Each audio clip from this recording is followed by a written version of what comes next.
pessoal, vamos para a nossa 22ª aula da NBR 6122.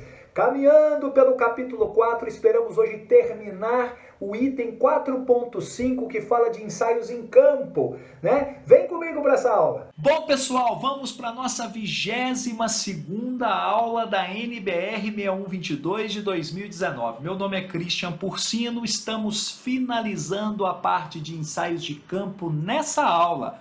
Depois vamos passar para ensaios de laboratório a partir da 23ª aula.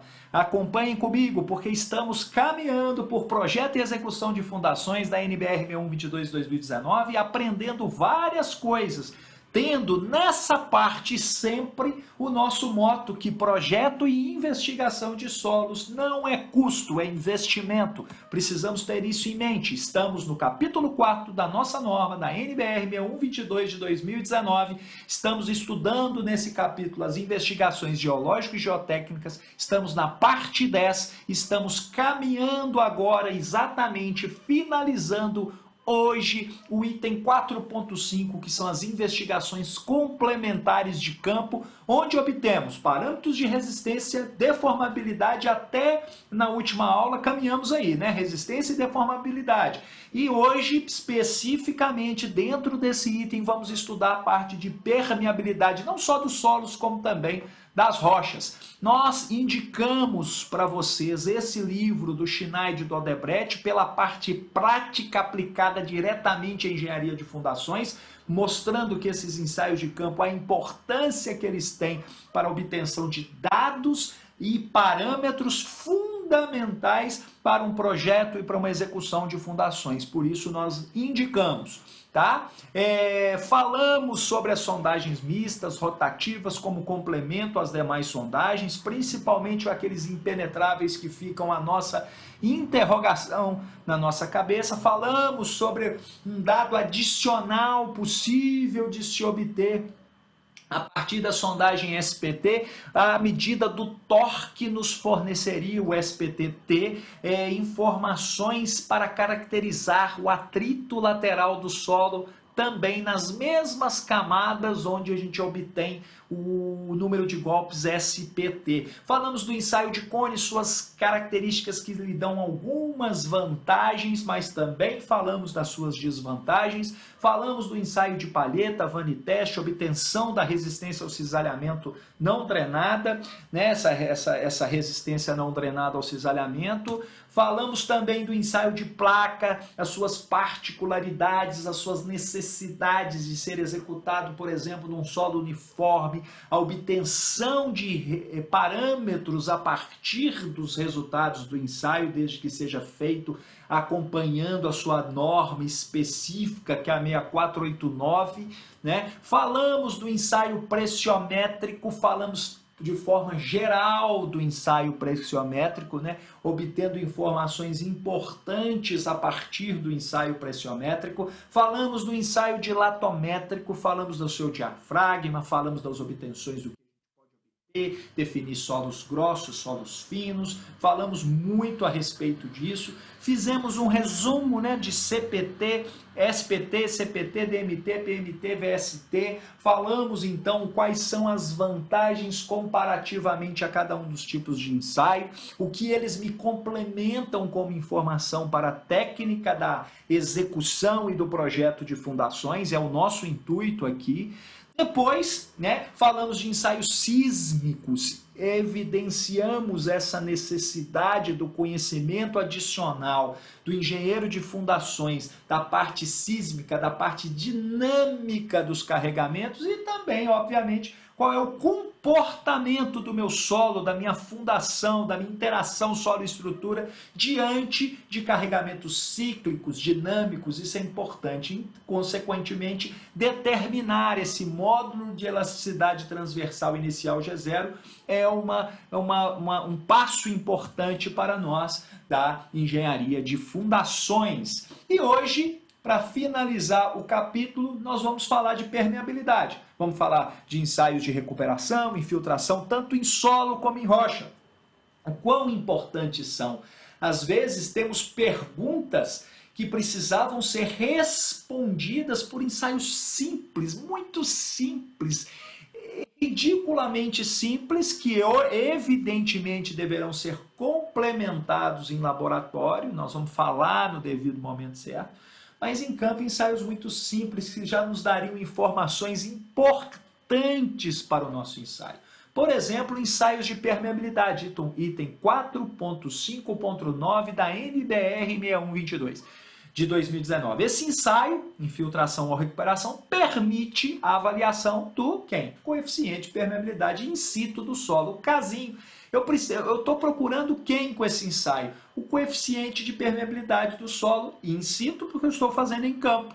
Esse valor ele é dado em unidade de velocidade, né? É a distância percorrida num tempo, né? É o processo de infiltração realmente do solo. Aqui tem algumas fotos, né, mostrando aqui algumas formas de eu determinar isso, né? Eu vou, na verdade, medir vazão, né, gente? Eu vou medir volume em volume, né? Metro cúbico por segundo, centímetro cúbico por segundo. Eu vou medir volume por tempo, eu estou medindo vazão, e a vazão está diretamente relacionada ao conceito lá da lei de Darcy da permeabilidade, que nós vamos enfatizar mais ainda na parte de laboratório, tá?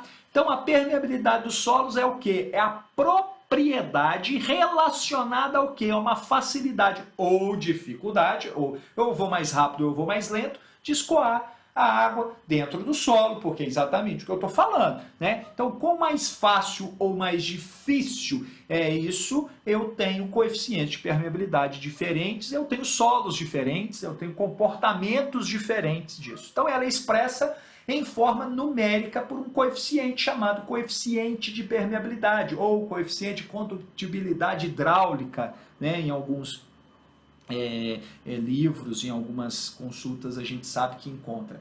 Conhecê-lo é fundamental para quê? Para as etapas como drenagem, claro, eu preciso entender o que infiltra, o que não infiltra, o que escoa, o que não escoa, qual é a maior facilidade de absorção, né? Rebaixamento de nível d'água, saneamento e também, claro, né, especificamente para nós aqui, estudo de recalque esperado das fundações, né, gente?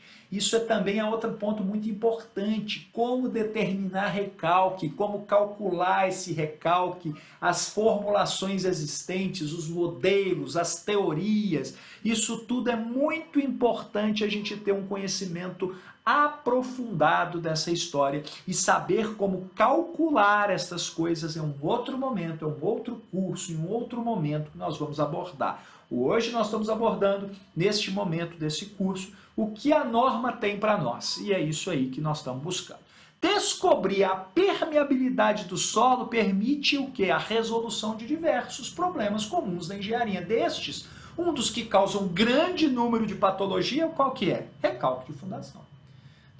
É comum, né, os escritórios de fundações serem procurados com esses questionamentos sobre recalque de fundações, sobre trincas, né, sobre perícias, auditorias, buscar estudos, laudos técnicos que nos busquem o resultado, o motivo, a causa desta consequência que é o recalque das fundações. E N motivos.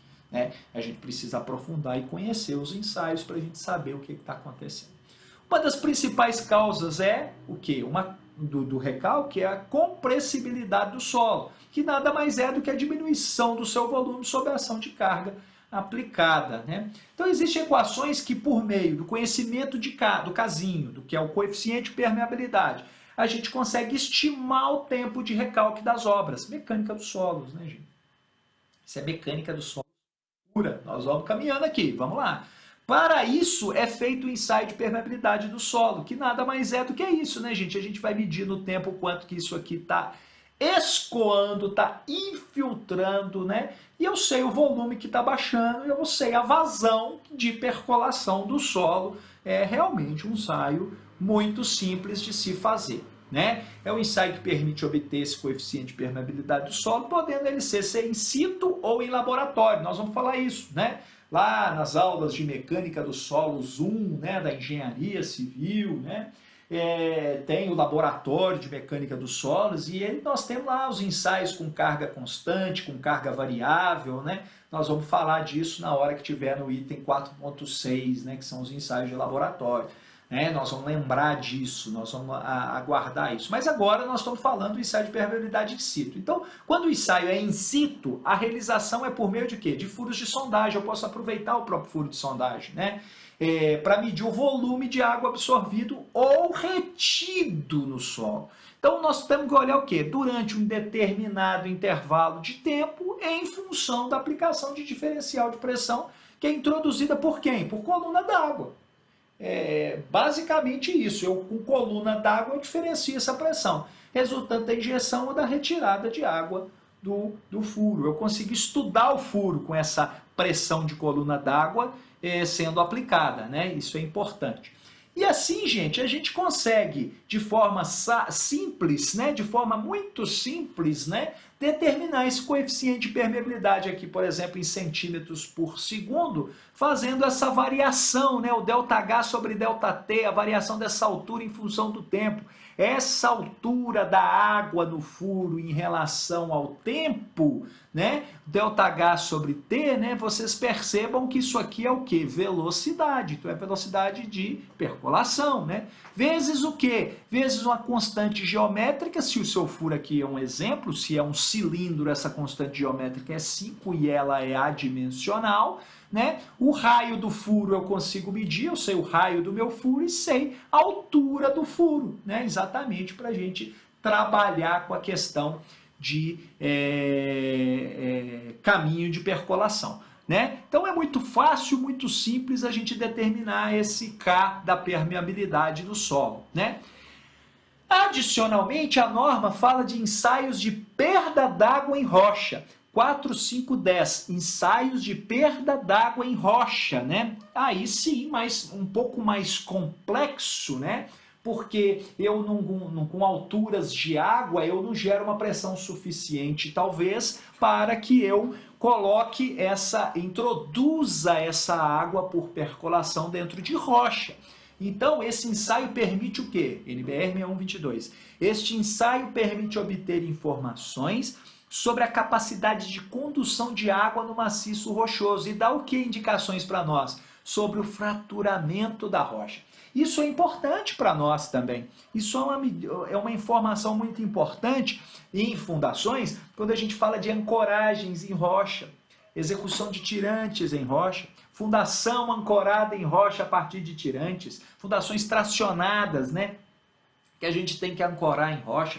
Essa é uma informação importante que eu obtenho com esse ensaio. É prática corrente observar-se no decorrer da execução de sondagens rotativas perdas de água parciais ou totais, dependendo da importância e densidade de fissuração da rocha. Isso é um alerta que eu faço, que isso precisa ser discutido antes do início da sondagem rotativa ou mista, para que esse dado adicional nos sejam fornecidos claramente no resultado de sondagem. Isso é uma informação adicional, nós precisamos saber onde estamos pisando, pessoal. Nós precisamos saber o que é importante, como é importante essa informação para nós. Temos que caminhar. Os ensaios de perda d'água sob pressão têm como objetivo determinar o K, coeficiente de permeabilidade, desses maciços, através de quê? De furo de sondagem rotativa. Ou seja, permite a gente obter informações quantitativas sobre a circulação de água em rochas fissuradas, com o objetivo de julgar as possibilidades de consolidar injeção, consolidar por injeção, por exemplo. Isso é importante. A gente ter esse contexto, ter essa informação, isso é importante para todo tipo de constatação técnica a partir daquela rocha. Volto, repito, já falei isso várias vezes. Claro, eu estou fazendo uma barragem de CCR, por exemplo, concreto compactado a rolo, ou eu estou fazendo uma guarita. Então, nós temos que ter esses cuidados de proporção de transferência de carga, o que é o tamanho da minha obra, até onde eu preciso ir ou que eu posso ir, né? Isso é importantíssimo nas nossas constatações. São realizadas em trechos de comprimento conhecido, geralmente 3 membros, tá? Geralmente. Isolados por meio de obturadores de borracha, né? Esses obturadores de borracha são uma forma de isolar, né? É a questão de isolar mesmo ali o meio. Consiste na medida da vazão da água, eu estou medindo vazão, absorvida pelas fissuras, né? Eu estou vendo quanto de água, qual é o volume de água que essa fissura está absorvendo em 10 intervalos iguais de tempo, 1 minuto cada, para 5 estágios diferentes de pressão. Então eu aumento a pressão, ok? Aumento a pressão e vejo, né, como que está sendo essa reação, essa infiltração. Evidentemente, gente, se eu tenho uma rocha muito sã sem fratura, o que vai acontecer nessa história? Essa infiltração, ela quase não vai ocorrer, porque nada, né, nós não podemos considerar a impermeabilidade total. Mas é óbvio, né? Quanto mais fraturado, mais rápido essa água vai infiltrar e eu vou ter como avaliar, ter um sentimento da quantidade de fratura que tem essa minha rocha que eu estou fazendo o ensaio. A pressão de injeção, ela é controlada por manômetro e a descarga, né, que é a vazão, através de um hidrômetro, né? Então tudo é medido, né, com os seus devidos equipamentos. Calculado em função da profundidade do trecho ensaiado e deve manter-se constante durante as 10 leituras do hidrômetro, as 10 leituras que a gente já mencionou em cada estágio que eu estou com pressão. Então, cada estágio tem 10 leituras e eu tenho 5 estágios, vou ter 50 leituras, obtendo então um volume injetado no intervalo de tempo, né? Então, o ensaio de perda d'água sob pressão no maciço rochoso tem os seguintes objetivos, né? Determinar um valor representativo da permeabilidade no maciço rochoso, avaliar a necessidade ou não de intervenção no maciço rochoso, né? Caso necessário, determinar o tipo e a quantidade de calda de cimento a utilizar para essas obturações, né? E medir o grau de fraturamento, né? Medir o grau de fraturamento, determinar assim o regime de escoamento e o comportamento dos recheios das fraturas, né? Então eu tenho, né, esse ensaio realmente, né, destacando aqui e repetindo mais uma vez, né? Eu tenho o nosso manômetro, eu tenho o nosso hidrômetro, eu tenho 10 intervalos por cada pressão e é executado nesses objetivos. Que os objetivos são? Determinar um valor representativo dessa permeabilidade. Ponto 2. Avaliar se tem necessidade ou não de uma intervenção naquele maciço. Função de quê? Da obra que eu estou fazendo por cima. O que eu preciso fazer? Né? Ah, não, eu tenho uma ancoragem para fazer, essa ancoragem ela é sob pressão e essa ancoragem é estirante, eu vou resolver meu problema ou eu preciso injetar porque ali por cima vai um vertedouro, vai uma estrutura hidráulica pesada, de importância, então eu tenho que definir então o tipo, quantidade de calda de cimento que eu vou injetar, quantas injeções eu tenho que fazer, né? E ver qual vai ser o efeito sobre aquela rocha. Né? Medir o grau de fraturamento, né? Saber quão fraturada é aquela rocha e determinar o regime de escoamento e o comportamento desses recheios, né, das fraturas. Beleza? Fechamos nossa 22ª aula, pessoal.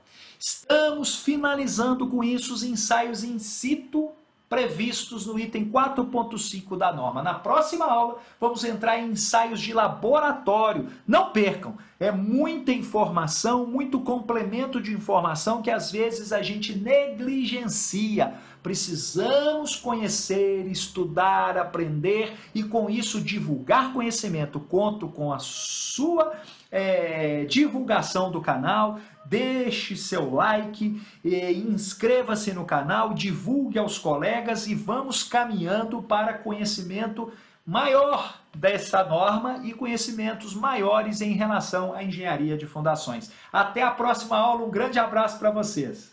E aí, pessoal, gostaram? Falamos de permeabilidade do solo e também da rocha. Eu espero que estejam gostando. Deixe o seu like, inscreva-se no canal, compartilhe com os colegas profissionais. Vamos divulgar conhecimento. Contem comigo sempre, sempre estarei à disposição de vocês para responder as perguntas, para explicar melhor, para divulgar conhecimento. Um abraço e até a próxima aula!